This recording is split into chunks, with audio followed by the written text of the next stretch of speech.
స్వరంగ మార్గం ద్వారా అగ్ని ప్రమాదం నుంచి తప్పించుకున్నటువంటి పాండవులు, కుంతీదేవి అడవి మార్గంలో నడవటం మొదలు పెడతారు. గంగని దాటి దక్షిణం వైపుగా అడవిలోకి నడవటం మొదలు పెడతారు.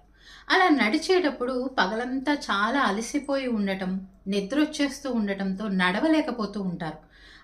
వారి యొక్క అవస్థని చూసిన భీముడు తల్లిని మూపు మీద ఎక్కించుకుంటాడు. ధర్మరాజుని, అర్జునుడిని చెరొక భుజం మీద ఎక్కించుకుంటాడు.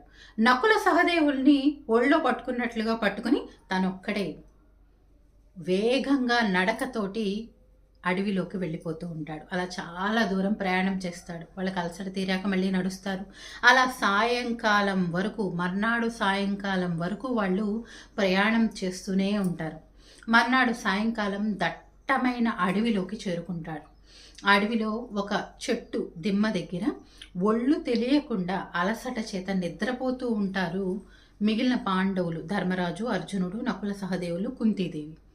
పై వస్త్రాలనే కింద పరుచుకుని తలనే తలగడగా పెట్టుకుని నిద్రపోతున్న వాళ్ళని చూసి భీముడు చాలా బాధపడతారు. వాళ్ళు నిద్రపోయే ముందు దాహం వేస్తోంది, ఆకలేస్తోంది అనుకుంటూ కదలలేని స్థితిలో నిద్రపోతారు. వాళ్ళని చూసి బాధతోటి ఇక్కడ ఏమైనా తాగటానికి కనీసం మంచినీళ్ళైనా ఉన్నాయా అని చెప్పి చుట్టూ చూస్తే ఇక్కడ ఏం కనిపించవు. వాళ్ళు పడుకున్నటువంటి చెట్టు ఉంది కదా, కింద పడుకున్నారు కదా, చెట్టు చాలా ఎత్తుగా ఉంటుంది.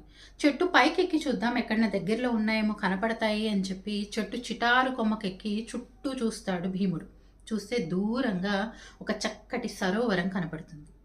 ఆ సరోవరాన్ని చూసి గబగబా చెట్టు దిగి సరోవరం దగ్గరికి వెళ్ళి తను మొహం కాళ్ళు చేతులు కడుక్కుని కడుపు నిండా మంచినీళ్లు తాగి అక్కడే ఉన్నటువంటి తామరాకుల్ని చుట్టి వాటిలో మంచినీళ్ళని పట్టుకొస్తాడు.